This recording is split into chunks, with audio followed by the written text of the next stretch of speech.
everyone. Today I want to welcome Amanda Russell to my expert interview series. Amanda is a business phenom who transitioned from Olympic runner to successful entrepreneur selling two companies by the time she was 32.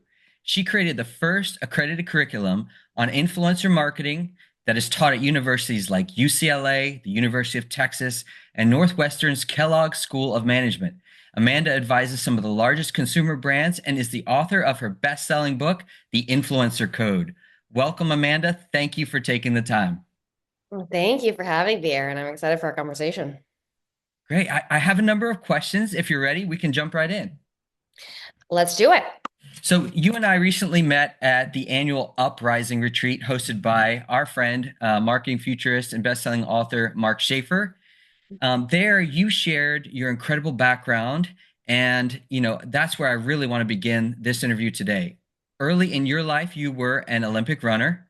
Could you start us off by just talking about that and what drove you to succeed at that level? Yeah, thank you. So, just to clarify, I actually never went to the Olympics. I got my career was cut short right before. So that was which was kind of the foray into a whole different life. People always say that you, like, especially with Olympic athletes or anything at a high level, where it's very new, it's very specific, like a sport or a craft or whatever, that you must have a passion for that. You must have found your passion. And I will say that I did not have a passion for running.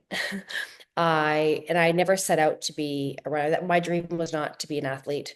My dream was actually to make it out of my small hometown in Northern Canada. And running happened to be the opportunity for me because it cost no money, required no equipment or skills, and also didn't require anyone to see you. Like in terms of, like, you don't have to have, with a lot of sports, you have to like be at big tournaments and you have to travel. And with running, a time on a track was a time on a track objectively everywhere. And so if you could run a time, you could basically write a ticket to a US scholarship. So once I learned that, I saw it as a ticket out, and I became very hyper focused on, okay, well, what times do I have to hit? And I would just run and run. And I have to say, like, people will go, oh, it's so great that you've got this, like, you found your passion in running. And I remember thinking, like, my passion? Like, no, I don't have a passion for running. I have a passion for winning. I have a passion for where it got me and the doors that it opened. If I was looking to follow my passion all the time, I wouldn't have done most of the things I've done. After my career ended, that lesson revealed itself in many different ways throughout all the different chapters of my life and my career. Like, nothing great comes easy. And if it does, like, is it even worth it? I mean, maybe for some, but I think that's what makes things so worthwhile, is when you've come through a journey to get there. And I think you mentioned you didn't quite make it to the Olympics. I think an injury interrupted Mm. that process. Can you tell us how that injury led to the bold decision to move to New York City and then how that impacted your eventual career and your trajectory? Yeah, so I was in the US on for running. I was Canadian. I had hyper focused on that. And then that, like I said, that had become like, oh wow, I was doing really well. And I had made automatic qualifying for Olympic trials. And I was like, it was like 4 years of my life in the US where that was everything. And like I said, I developed this passion for everything that came with it and the identity. Mostly, I think I was like, I was somebody for the first time in my life. I had a team and I had interviews and magazine articles and podium, like, awards and records, and it was like all of a sudden people cared about me and I felt like somebody. And it was very distinct to be able to explain that, and it was immediately respected. um when I got injured and I was basically told I would never even walk properly again, I was on bed rest for 8 months and basically had to learn to walk again from the water, starting in the water. And it was during that period that I realized, like, how much your identity, like, plays in, and I felt dead. I went through this sort of depression that I had never experienced before, because we all thrive on purpose and feeling like somebody. When you feel like nobody, it's it's depressing, it's humbling. And I didn't know, I hadn't just lost my career. It felt like I died, like a part of me died, because no one, I lost my support circle, I lost my career, I lost my ability to stay in the US. And like with it, I associated that with like the dream. And I realized when that happened, that, well, was it really? I didn't even really love running. Like, why was is the Olympics the only way to be successful in life? Maybe this one door closes, kind of another door opens. Mm. Um, and it was my dad that talked to me and was like, you're acting like you're dead. And I get it. Like, you need to mourn that the fact this part chapter of your life is over. And like my dad was he was an athlete himself, and he was very proud of that. And I really admired my dad. And I thought of all people, he would be the most upset. And he was like, but you're acting like you're dead and you have so much to offer this world. And now he's like, if you think about it, like running doesn't touch anyone. Like, how many podiums have you stood on? How many, like, great. That we're happy for you in that moment. But then tomorrow, like, what, it doesn't affect anyone. It doesn't help anyone. It, like, what does it leave on the world? You have so much energy that you can now put forward into other things. So I don't care if you pick up a paintbrush, but like, figure something out. Don't just let that energy go to waste. And it was kind of like a aha moment. And now it's like every time something fails, my dad goes, you know the drill. Um, because like, get back up, get back up. The Olympics weren't really the goal. My goal was to feel like we have purpose, to be, I don't like to say happiness is a fleeting feeling, but like that's what we're chasing. We're chasing purpose and happiness and like the best life we can live. And there are a million ways to get to that. New York City was the real reason that I even thought about getting out of my hometown. I saw it on movies and Home Alone 2 and whatnot, and thought it was like the most magical place in the world. I couldn't believe it really existed. How could I possibly get there? And I was like, that was to me my real Olympics. And that dream kind of came back, and I was like, well, how do I get there? Like, how could I, maybe now I can focus on that. What'll it take to get there? Which was a little more complex than meets the eye, because I wasn't American. I had no corporate work experience. I didn't know anyone. So that became like the next Olympics for me. And can you tell the story of how you landed your first job in New York City? I thought that was so fascinating because you were really innovative. Yeah, And well, yeah. as noted, I had no work experience, no corporate work experience. I was not American. Everyone thought I was literally crazy, and said, especially back then, they were like, you can't just go to New York. Like, you need to go back to Canada, get 5, 10 years work experience, get your MBA, do whatever. And then, because New York is like the top of the top, like creme to the creme, and you're going to have to get a company to sponsor your visa. You have to basically prove to a company that you have something that no one else applying, no other American applying for the job has. And all I can remember hearing, and I still to this day heard the word 5 to 10 years. And I remember thinking, oh my God, that's eternity. Like, I am not, I'm going to go back to Canada and I will never leave. Like, that's what happens. You develop a life and you settle down, or like you've developed a life somewhere. I was like, there's no way. There's no way. If I go back, I can't go back home. So even if I'm homeless, I'm going to be in New York. But what I did was, thank God I had an undergraduate degree, thanks to running. I did some research, and thanks to a former professor of mine who said, well, here are some top consulting firms I recommend. These are who can basically, they'll sponsor your visa and whatnot. I don't know how you're going to do it, but so what I did was I started realizing that I couldn't compete on experience or anything because I didn't have it. Um, but what could I compete on? That was my biggest lesson in influence. Because I was nobody now, but I had been sponsored by Nike, and I had been an Olympic on my way to the Olympics. People knew that. That's influence. Like, it created like this halo effect, right?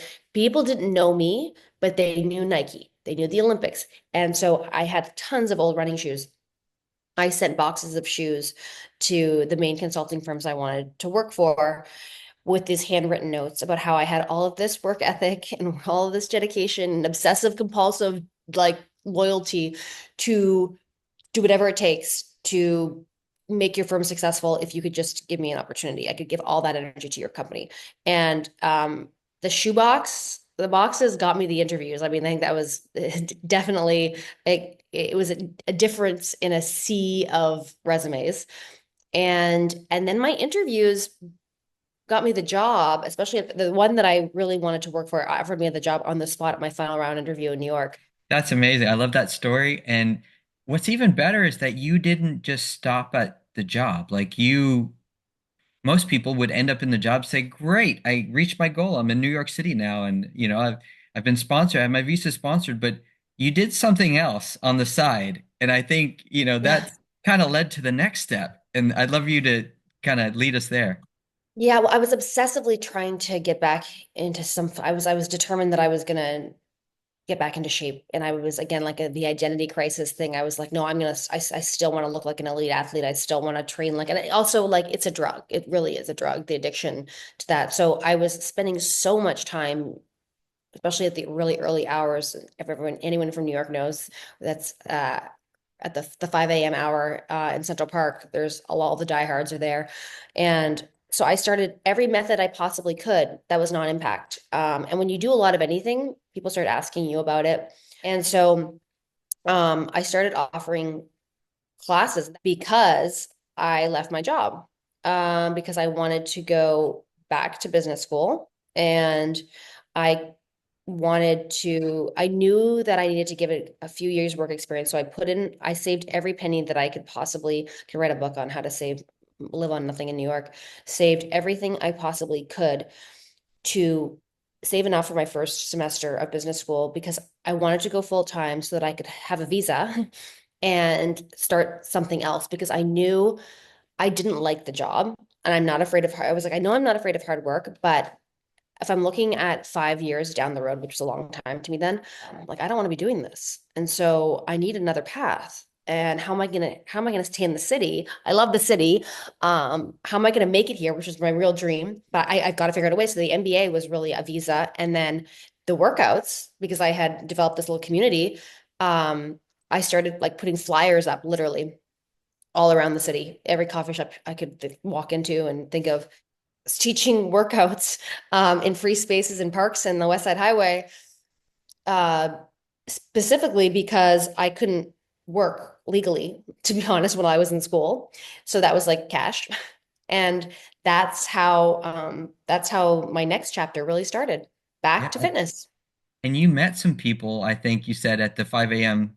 Hmm. Group in Central Park that played a later role, I think, too, because you ended up leading and selling two businesses by age 32.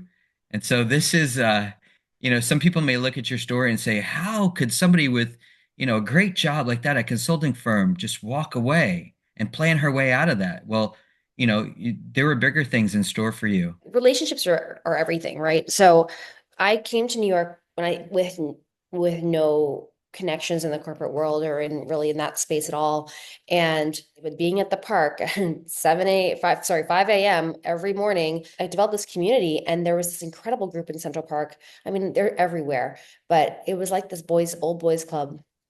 And it was some of the most incredible, fascinating humans from like this man Earl, he was like, I swear to God, he might have just lived in that park, to like, the vice chairman of like some of the biggest banks and CEOs of the biggest companies that were all diehards as well, and a lot of them former athletes.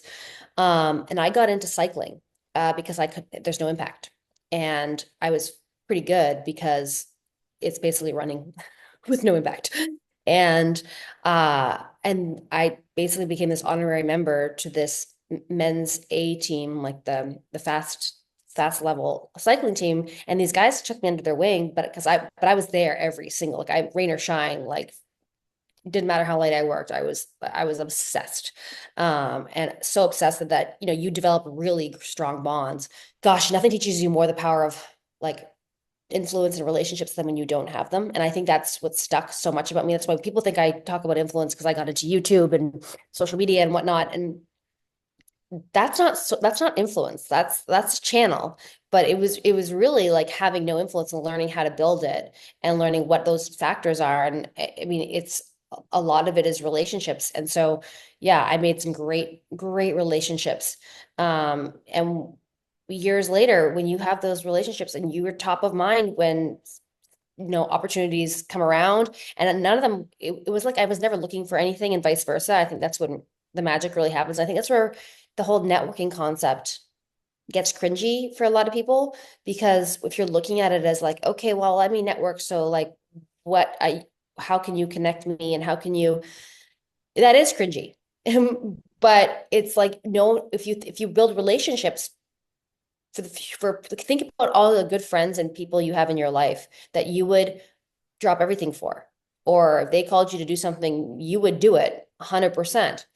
Whereas you meet someone new and they ask you for something, you're like, what the hell? Like, easy. You're classified as that kind of person.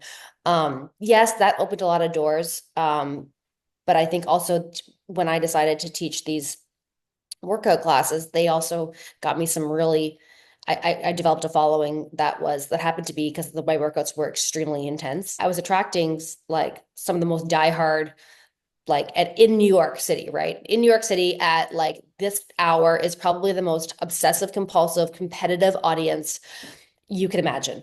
And my workout class became like the one, like the challenge, like, have you done that? Can you get through that workout? And I just, because I was really doing it for myself too. I was like, no, this is how I got to stay in shape. Yeah. So yeah. And so it was just spread by one of the people that came to one of my classes was advertising executive.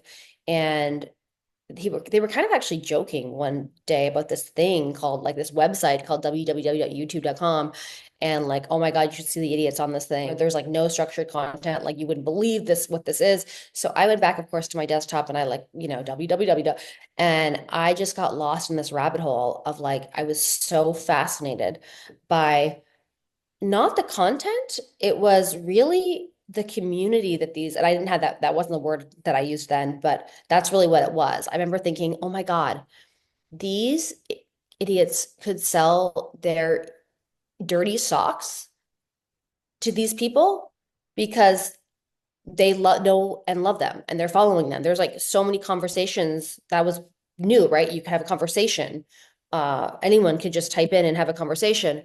And I thought, oh, wow, like, are we, and again, remember, I'm in business school at this time now, and I had just started and I'm thinking, wow, I'm wondering, like, are we putting the cart before the horse by like learning how to sell and push products and services and ideas when these that with that what I with this here, like, with the community, that the audience is telling them what they want, or they'll just buy anything because they're not buying the product or service, they're buying the connection, the feeling. And so I decided to start a YouTube channel. So I had to go like buy a flip cam. Uh, and it was a whole, I mean, it was, God, it was so much work. Like it was a learning experience, and I'm not a tech person. I had to become one. And I used my little tiny apartment was my first studio. And that became my business school thesis project, which was have the best product, service, or idea in the world. But if you don't have an audience that cares, it doesn't matter. That channel I became very competitive with when I realized you could get subscribers. And so I kept putting Of course. these milestones up with numbers, being like, okay, can I get to, like, because most people didn't even know about, not only did they not know about YouTube, but they definitely didn't know you could actually subscribe, which is just hitting a button. And so I made that the focal point of my channel, like, don't forget to subscribe. And I learned a lot about editing and like building community and calls to action during that time. Um, and so then the channel erupted, and I had all these incoming opportunities and brand partnership deals, which the term influencer was not a thing yet. And uh, yeah, brand partnerships and community. And I just remember thinking that, wow, this is a business, but if I don't own anything on YouTube, so if YouTube changed this algorithm, this is not a business model.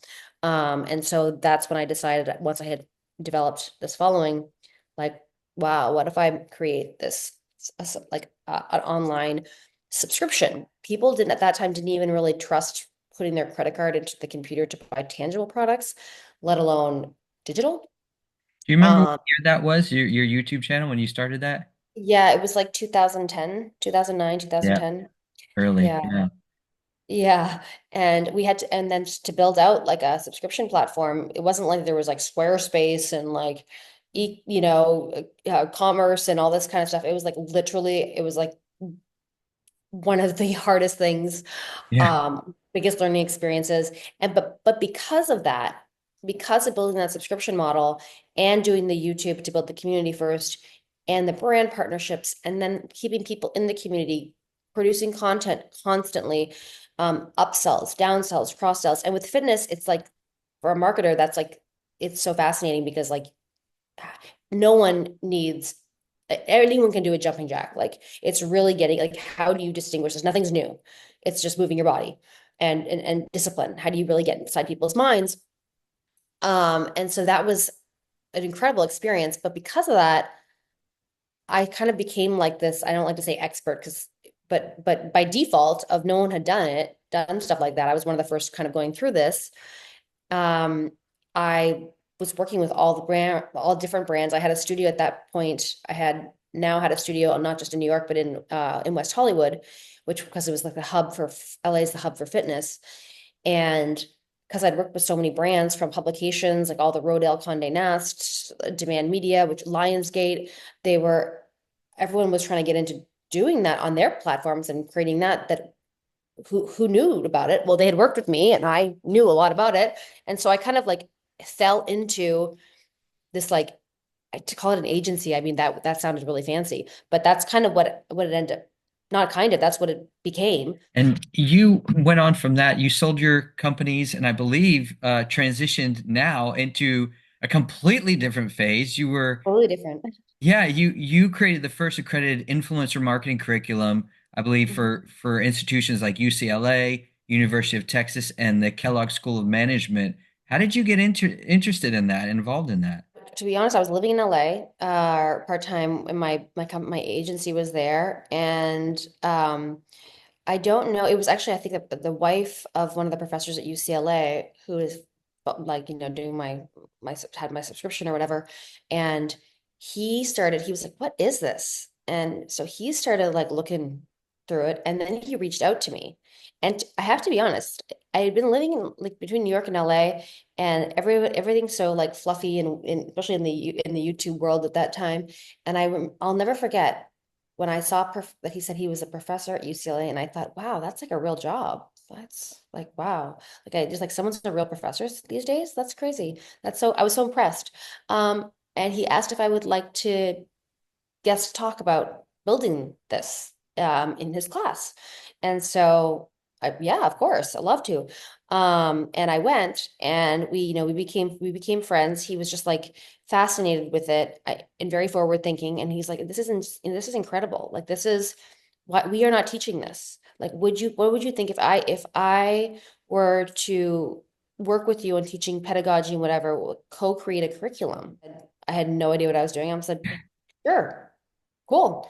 And it was a lot harder than I thought, as most things are. And that's how it all began.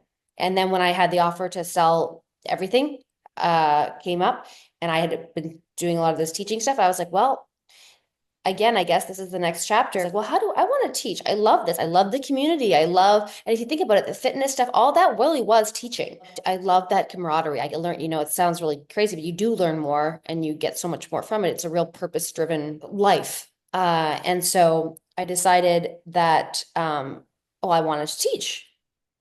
Well, again, they were like, you don't have a PhD and you have to start at like, first get your PhD and then like, if you want, then you have to start at like, a lecturer and then an assistant and an associate and yeah, like 10 years later. And I was like, oh, no, no, no, no, no, that's not going to work. I remember thinking like, the term to me was influence. It really was influence. That's marketing. That's what marketing done well is influence. Business is influence. Like the world operates on influence. And I remember thinking that's what they're not teaching in school. We're getting learning all these crafts, all these trades. Everything is changing so fast. The rate of change is so insane.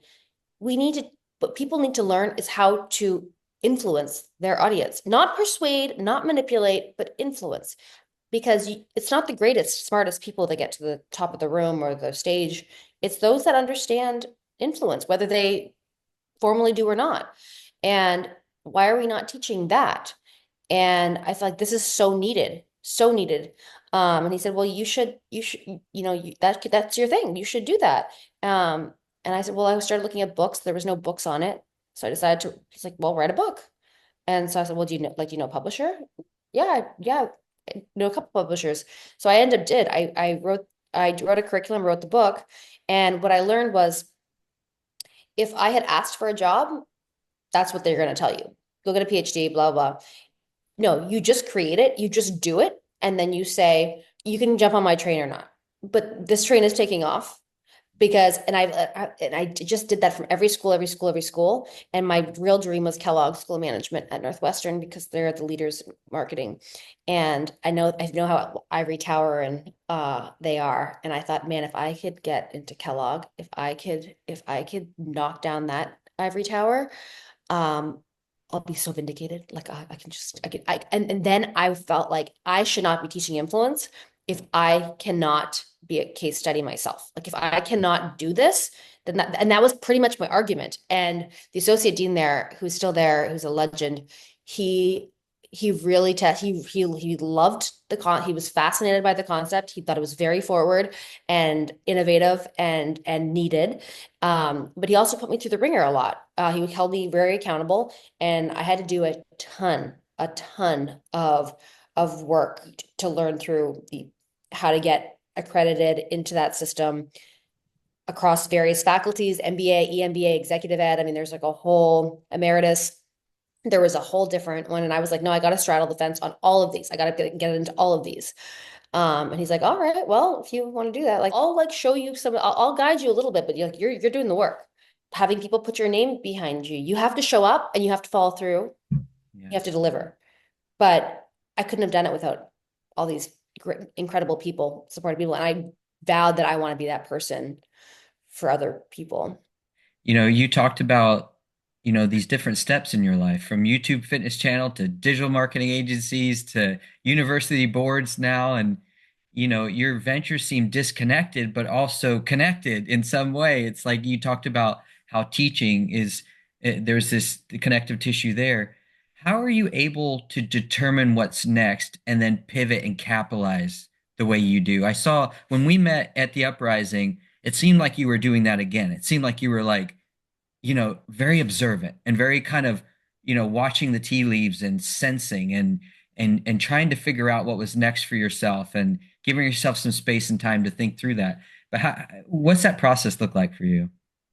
Yeah, and you met me. That's again, this is probably the most time I've had to think about it, and it's a privilege to be able to think about it because I don't think I ever really put that much thought into a lot of the things I did. I just kind of I didn't think, I just did.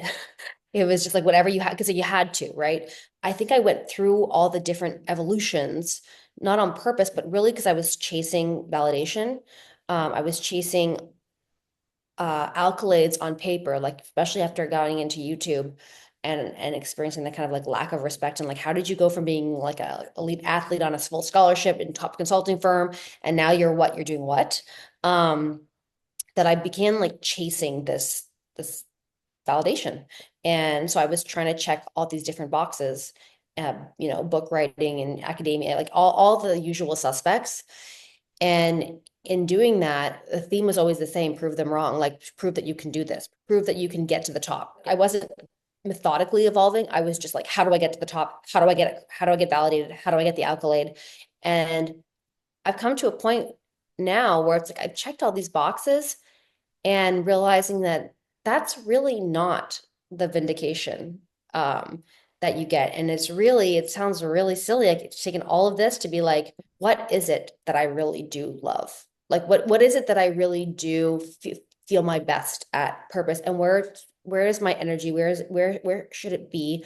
Because I know that when I pour my energy into something, it's 100%. And now I've done so many things that I started feeling like I was getting scattered and not putting everything into one thing. And also because I didn't have to anymore. I had to take a big step back and just reset. And literally, Aaron, like it's been one of the weirdest processes because what I learned is that I'm going back to my roots, which is like, you know what? It's really not about chasing the big names or I actually really love building the community. I miss that. And like after all this, I'm like, I want to go back to my roots of building a platform, a marketing, but with the topic being influence and marketing, all things, because that's life.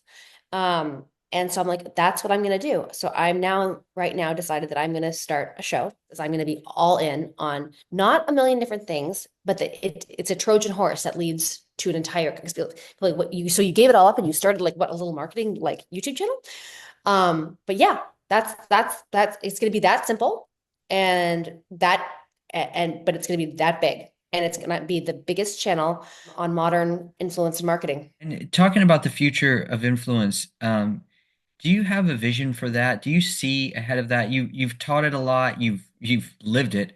But where do you think it's going? Do you have a sense of that? I think the channels and the tools change, but influence never changes. Understanding that and then realizing that influence is not social media. Social media is a tool. Influence is not advertising. It's not attention. Attention without trust is just noise. It's just advertising. Like how many things are we aware of? And I think redefining what influence is and the next question is, well, how do I become influential? How do I get that? How do I like, let's break the taboo on influence being this job title influencer. First of all, everyone's an influencer, unless they live in a bubble with no one, because you've made a recommendation, you've something. We're all, so to call somebody an influencer as a job title is like calling them God. I think we should bring the power back to the word. It is the ability to understand what is it we're trying to influence. Is it a thought? Is it a behavior? What is it? And what are the forces that are going to affect that behavior, that action? And those forces aren't always people. That's why, I go back to those stories about Nike and whatnot. They are like, if I say, I'm starting an app, and you say, oh, great, like another app. Yeah, I'm raising money. Do you want to invest? And you're like, oh God, another app. Well, then I say, well, Sequoia Ventures and Google are also investing.